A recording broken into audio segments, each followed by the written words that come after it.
It was a scene straight out of a Hollywood movie. 6 Ferraris, all different colors and fakes.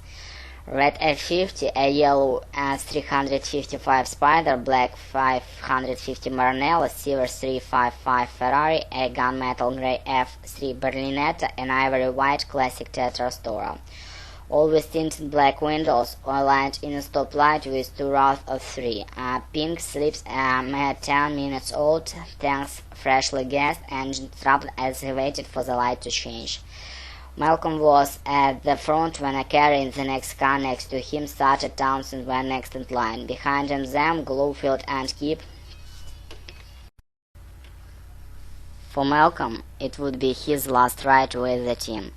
He had already given his notice to Carney and Bill, who had been waiting for him in the back office at the AC. Carney had shaken his hand, no words, no need for words. Bill had gripped him in a big bear hug. Then Malcolm had walked out the door and joined the others at the Ferrari dealership. Malcolm wasn't sure whose idea the Ferrari was, but once he advanced, it was quickly voted and accepted. They had hit the biggest deal of their lives, and they were going to celebrate the true expect fashion. Ugly Americans, the verge of the American dream.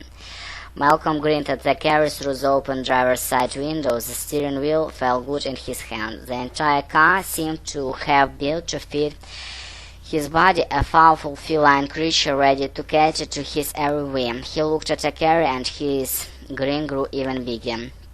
A carry was launched forward over his own steering wheel, obviously were helmed by the power of the car. It would take him a long time to get used to it. He noticed Malcolm looking at him and shook his hand. "I don't know what to say, Malcolm.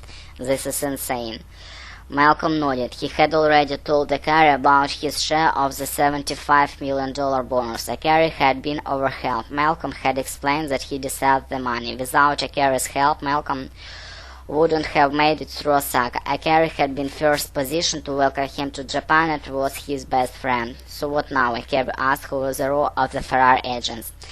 "I'll be able to tell you in 20 minutes, Malcolm answered. "You are going to secure," a carrier said, "and you are going leaving it right, heading back to the United States?" Malcolm didn't answer. He would have to wait and see. He had told Carney he was getting out, but he wasn't leaving without Sire. Even though he was quitting ASC, that didn't mean he was leaving trade. He still believed that the business didn't have to be what Carney had made, even in Asia, even in Japan. Maybe it was wrong, but he was too young to retire. The light changed to green and he gave a final wave to a carrier, then pushed his foot against the accelerator and Ferrari exploded forward. He was 3 blocks from Sakura Hostess Bar when he first noticed the BMW in his rearview mirror. Back-tinted glass windows glistening in the late afternoon. For a brief moment he nearly lost control of the Ferraris and quickly calmed himself. He was being stupid. He was jumping to conclusions. There are BMW all over Tokyo, and black was the second favorite color of Japanese next to yellow. It was a coincidence. It had to be a coincidence.